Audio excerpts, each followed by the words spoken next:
Assalamualaikum warahmatullahi wabarakatuh. Perkenalkan, nama saya M. Abdul Aziz, NPM 24 12131, dan di sebelah kanan saya Muhammad Hasan Fuadi, NPM 24 12178. Kami di sini akan mempresentasikan hasil kerja kelompok dari kami yang berjudul Fikih Jinayat dalam konteks modern. Langsung saja kita ke pembahasannya. Oke, langsung saja ke pembahasan fikih jinayat dalam konteks modern. Fikih jinayat adalah salah satu cabang ilmu dalam hukum Islam yang mengatur tentang tindak pidana dan hukuman yang sesuai dengan syariat Islam. Konsep ini mencakup berbagai jenis kejahatan seperti pembunuhan, pencurian, perzinaan, dan tuduh palsu, serta hukuman seperti kisos, diyat, dan hudud. Dalam konteks modern, penerapan fikih jinayat menghadapi tantangan yang cukup kompleks, terutama dalam sistem hukum yang cenderung sekuler atau yang mengutamakan prinsip hak asasi manusia atau HAM. Ada beberapa poin penting yang dapat diperhatikan dalam memahami fikih jinayat di masa kini. Yang pertama, ada perbedaan sistem hukum. Sebagai dasar, negara modern menerapkan sistem hukum sekuler di mana hukum dan agama dipisahkan. Ini menimbulkan tantangan ketika hukum pidana Islam seperti fikih jinayat harus diterapkan.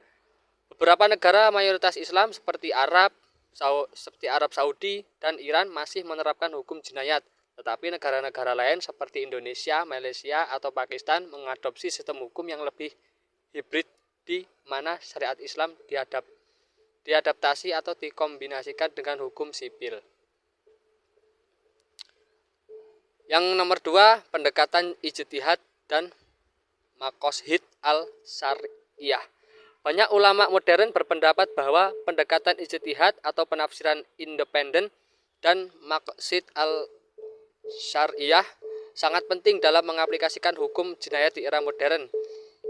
Maqasid al-syariah menekankan perlindungan terhadap 5 hal penting. Yang pertama ada agama, jiwa, akal, keturunan, dan harta.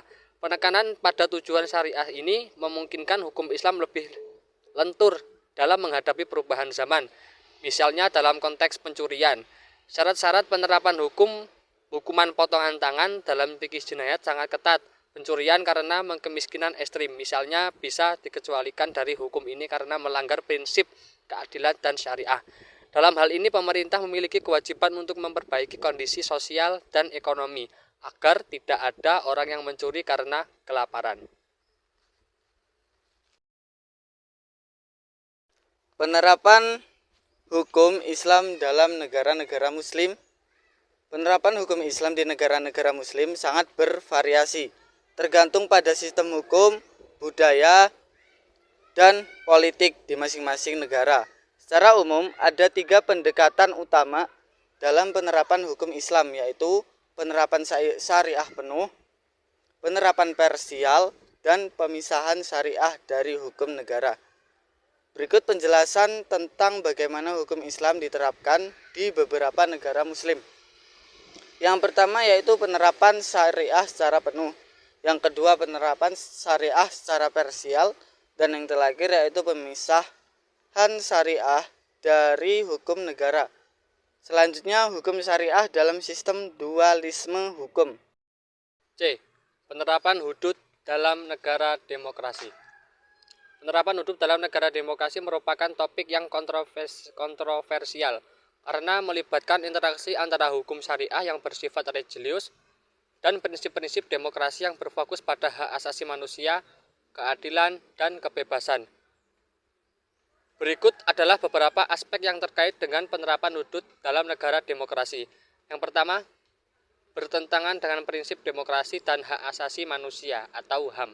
Dan yang kedua, keadilan dan sistem peradilan yang transparan. Yang ketiga, isu kebebasan beragama dan pluralisme. Yang keempat, kesulitan dalam mengintegrasikan hudud dengan sistem hukum modern. Yang kelima, penerapan hudud dan politik identitas. Dan yang keenam, pendekatan moderat dan ijtihad. Yang D, implikasi terhadap hak asasi manusia. Beberapa implikasi utama terkait dengan penerapan hudud terhadap hak asasi manusia, antara lain hukum fisik yang dianggap kejam dan tidak manusiawi, kesenjangan dalam penegakan hukum dan diskriminasi gender, ketiga pembatasan kebebasan beragama, dan yang keempat hak atas persidangan yang adil. Oke, mungkin cukup sampai di sini presentasi dari kelompok kami.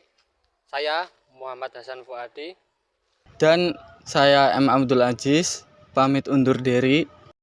Apabila ada kesalahan dalam pengucapan, kami mohon maaf. Yang sebesar-besarnya kami akhiri. Wallahul muwaffiq ila aqwamit thoriq. Wassalamualaikum warahmatullahi wabarakatuh.